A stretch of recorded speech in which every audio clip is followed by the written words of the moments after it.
Баршаңызға қайырлы күн, оразаларыңыз қабыл болсын. Бүгін оразаның екінші күні, ауызашарға дәрумендерге толы көк самса дайындадым.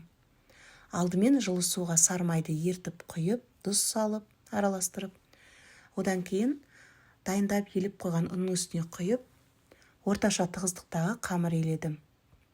Қамырды әбден енін қандырып елеп, мешокқа салып жарты сағатқа тындырып қойдым.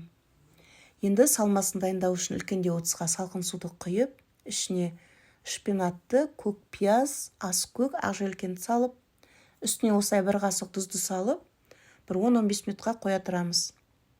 Енді жуаны ұсақтап турап, кішкене сұйық майға бір жуаны қуырып алдым, және тұздалмаған құйрық майды турадым ұсақтап. Барлығы дайын болғаннан кейін осылай табаққа салып, тұз қосып, көз мөлшермен барлығын араластырып дайындап қойдым. Духовканы қосып қойдым, қызып тұра берсін деп.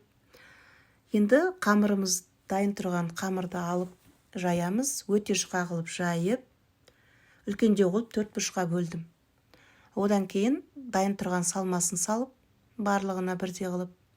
Енді самсамызды бүреміз, көргендеріңіздей 4 жағын осылай жабыстырып, ашылып кетпесін деп үстінен кішкене басып, және 4 жағын біріп қойдым.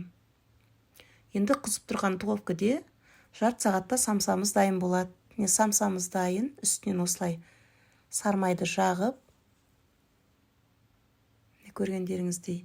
Енді осылай ішін көрейік, өте дәмді самса шықты. Сіздер де осы рецепт бойынша дайындап көріңіздер. Өте жеңіл салат, қырыққабатпен сәбізден және тұздалмаған сиыр етінен кеспе салып, өте дәмді сорпа шықты, ас болсын.